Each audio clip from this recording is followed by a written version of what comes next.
Here are some facts for you to consider.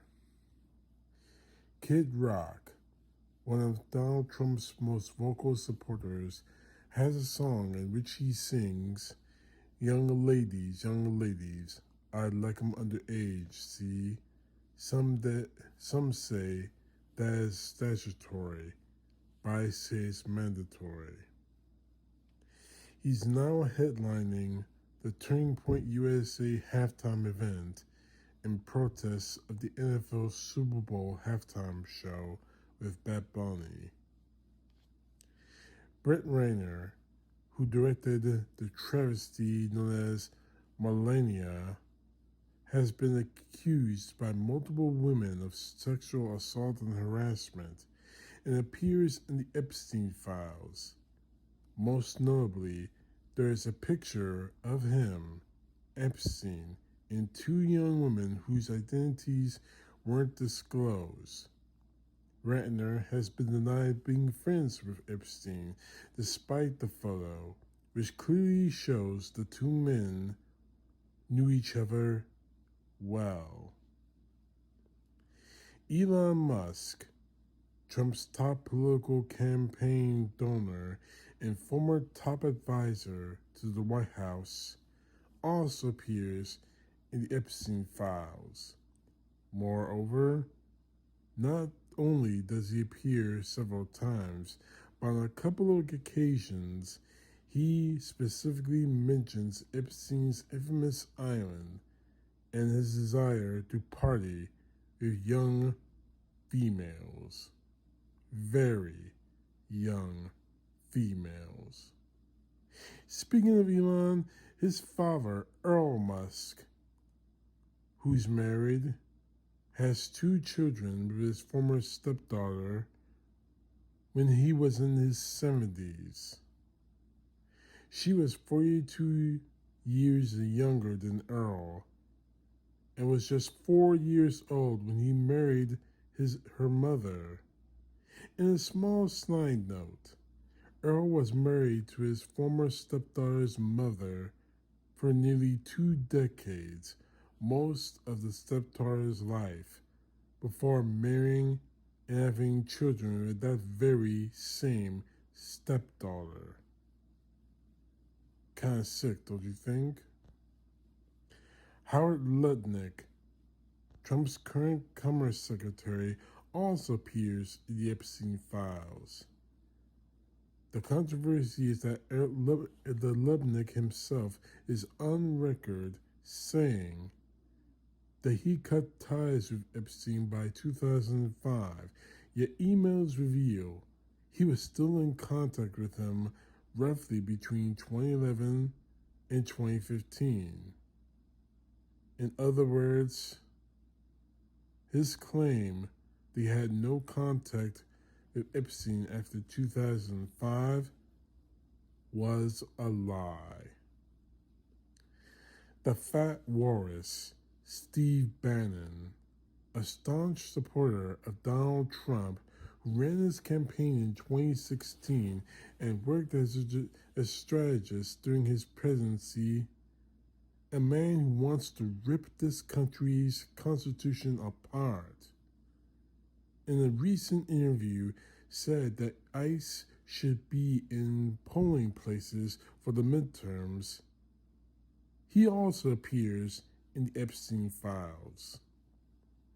There is extensive evidence of contact between the two after it was widely known that Epstein was trafficking children up until his death in 2019.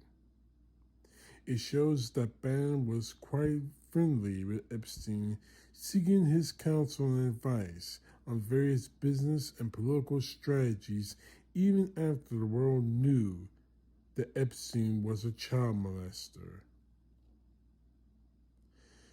Ted Nugent, the country boy, now he doesn't appear in the files, but he's a huge supporter of Donald Trump. He once wrote a song called Jailbait that contains these following lyrics, and I quote, "Well, I don't care if you're just 13, look too good to be true. I just know that you're probably clean. There's one little thing I got to do to you. Jailbait, you look so good to me.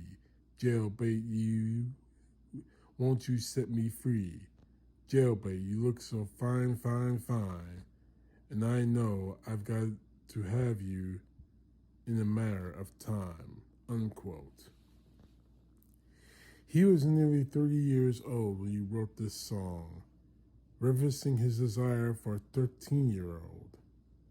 Around that time, Nugent was also in a relationship with a 17-year-old.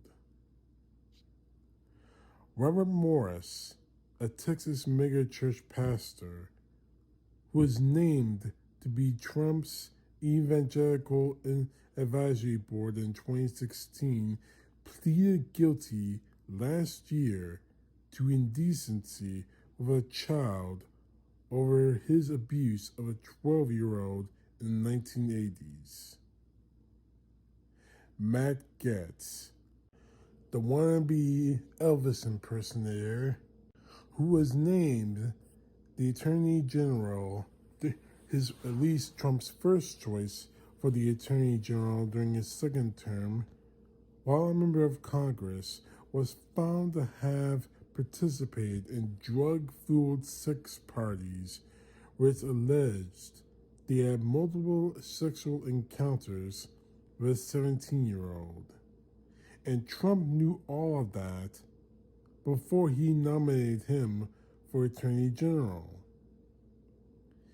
Ghislaine Maxwell, Epstein's associate and accomplice in abusing children, was inexplicably moved into a minimum security prison in Texas after a meeting with Trump's Department of Justice. Pam Bundy, I'm talking about you.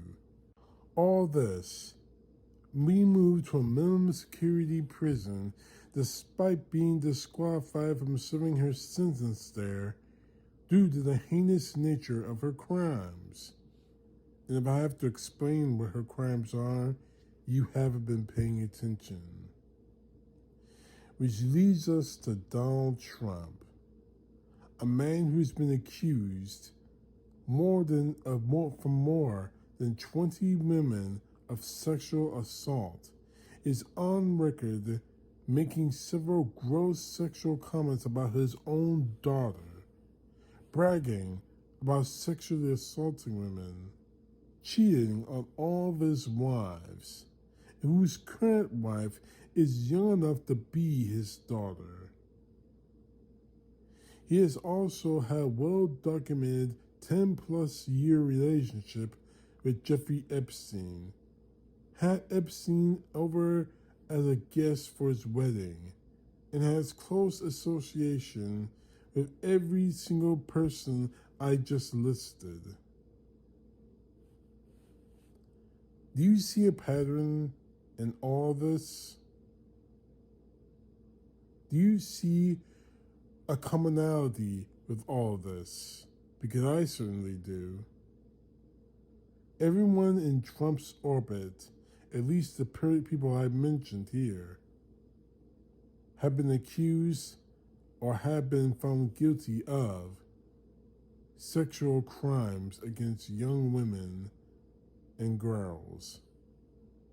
If that doesn't scare you, I don't know what will. CTP, no truth. God bless. Peace to the left, justice to the right.